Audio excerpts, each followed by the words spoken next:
The pestilence, the drought, rape, pillage, war, a life without chocolate, slavery, oppression. They all survived that so that you could sit on a soft couch using these opposable thumbs to play. Before I start, just a quick reminder that we're a small company that really loves making these tools and resources for the music making community, most of which are free. All we ask in return is that you subscribe to our social channels. Tell your friends, tell your parents. Right, it's an interesting one, courage, because the very act of not feeling courageous, but being courageous defines courage. It's not bravery, it's not strength. I'm walking up this hill today with a really bad back. I'm not doing that because I'm brave. I want to get stronger. I want to feel strong. And I'm using whatever strength I have left to get to the top. Bravery happens when you don't have a choice, when you receive that horrific diagnosis, or it's you or the bad guy. Courage, no, that's something different. It's choice. It's choosing to do something that other people would call risky, gambling, being irresponsible, all very negative things that have become attached to that word courage that has fallen out of our lexicon. They say that leading actors on first nights, or press nights as they call them, produce as much adrenaline as you would do in a major car accident. They choose to do this. Their lives, well, maybe their livelihoods do, but their lives don't depend on it. They will not end if they don't step out of the wings with a skull in their hand. But why are they so scared? Why is the adrenaline pumping? What is it they have a fear of? Embarrassment, a mistake, a forgotten line, maybe to corpse, to allow your character to die and to start laughing. But surely these relatively inconsequential incidents are not worthy of producing car crash amounts of adrenaline. I mean, they're not walking a tightrope. DJs figured out quite the contrary many years ago. If a set is going badly and people are lolling about and not digging the vinyl that you're spinning, the old DJ trick is to switch your rig off as if some major malfunction has occurred, kind of hobbled around in a really panicky sense for a few minutes and then switch it back on again. Lights the room out, yay, he won. I don't know if it's a particularly useful observation that. I don't see how we could really apply that to, say, flying an aircraft.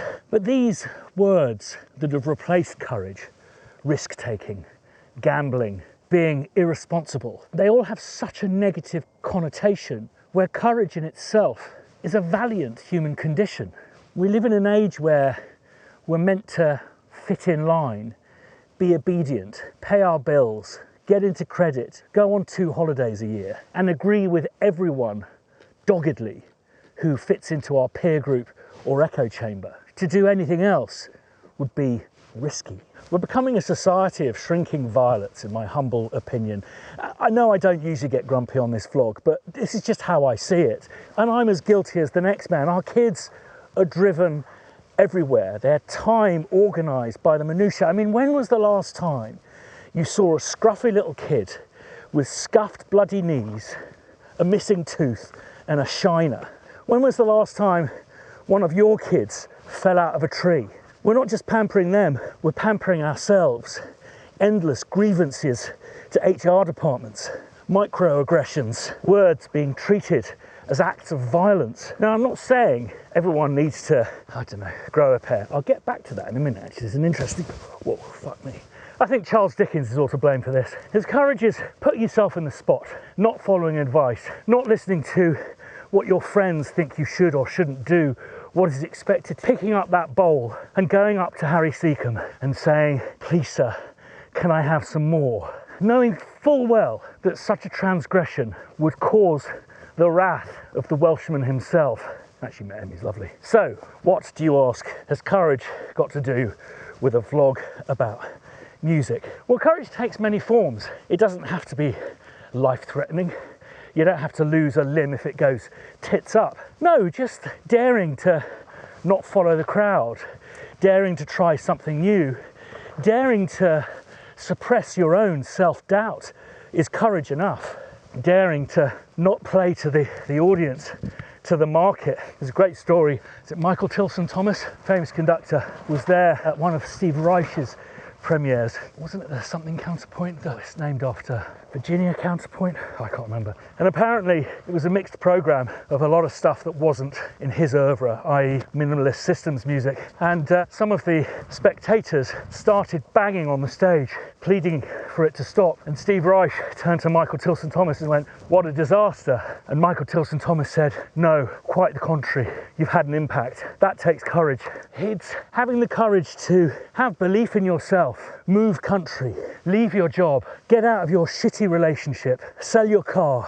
All these stand in the face of this fallacy that continuously evolving ascendancy through your life.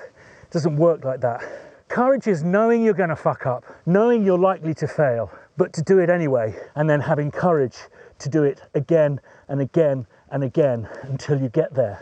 I used to be Peter Andre's keyboard player, and I remember first night, it was in Bournemouth Conference Centre or something, BICC, but Bournemouth International, it doesn't matter really, does it? I just felt this overwhelming, I wouldn't call it fear, it was just an absence of courage. I felt I couldn't go on. So I called my dad. He said something that has stuck with me to this day, and I return to time and time again. He said, think of the absolute worst thing that can happen. What if I have a panic attack and throw up on the stage? And he goes, okay, what will be the consequence of that? And bit by bit, he took me through all the steps, saying, and, as always, when you're younger, trying to convince yourself, you find something else to grip onto. But what, Dad, if I fuck the whole thing up? And he said, well, what's the worst thing that can happen? And I said, well, I get fired off the tour. And he went, and then I need to ask for a bank loan. But then he asked me, what are the consequences of you not going through with this? And you suddenly realise that compared to the things that may not even happen, that you're scared of, the consequences of not being courageous are far more grave. You become an insurance claim for Peter Andre. It's not a good look. Oh, there's a good story. There's an actual friend of mine. She was an actress who was having her kind of Star is Born moment, massive #1 hit in the charts. She was in this enormously successful British film that did surprisingly well across the pond and was talk of the town during Oscar season. She wasn't nominated for an Oscar, but she went along, and she was at the Vanity Fair party, which is the biggest after-show party in town. And unlike the coterie that she was surrounded by, she got absolutely hammered, got onto a table and screamed at the top of her voice, "You're all a bunch of fucking wankers." She's never worked again. That's brazenness, a degree of daring, somewhat, I imagine, blunted by the effects of alcohol. Brazen is to be made of brass. It's where the brass neck or brass balls term comes from. I have no doubt that she genuinely thought they were all a bunch of wankers, but she hadn't mitigated against the risks of her actions. She hadn't thought it through. I remember listening to a podcast with an SAS guy, and he said the thing that you get best at in the SAS is PowerPoint, because every single operation is pristinely planned and budgeted, with every possible outcome considered, every contingency planned for. I remember having a friend who would just ask for stuff from people he didn't know, and the outcome was never favourable. He had a degree of brazenness about him, of daring, but he hadn't thought about what he was doing, and it used to just come off as sad. Oliver Twist may have been courageous, but he didn't mitigate against making a total tit of himself.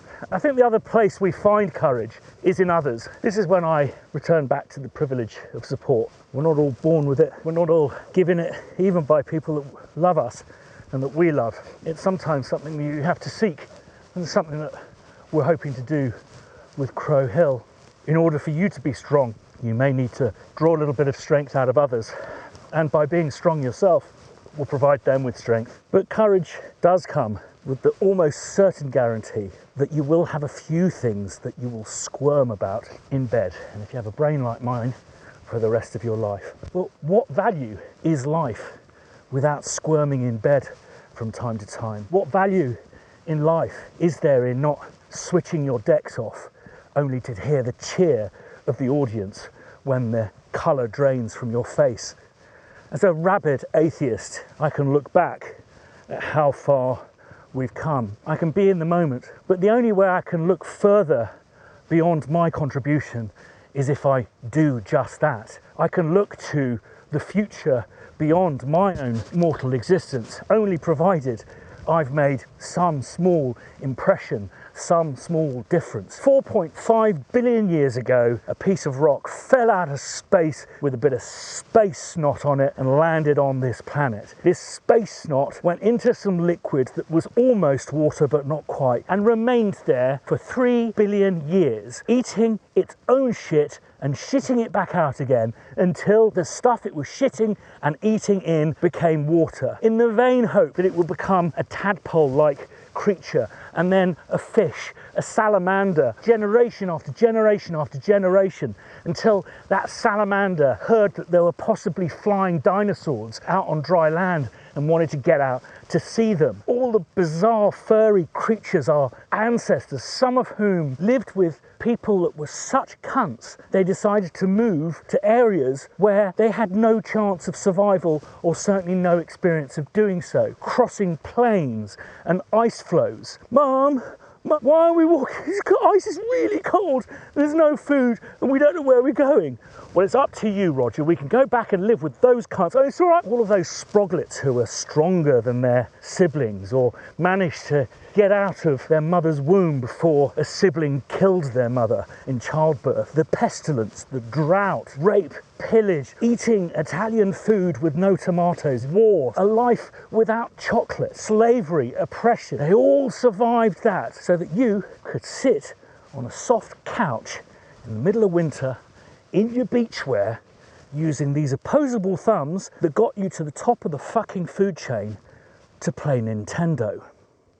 That you're sitting here watching this today is a testament to 4.5 billion years of courage, probably quite a lot of luck, definitely a bit of brazenness, daring, steeliness, and probably quite a lot of stealing and raping.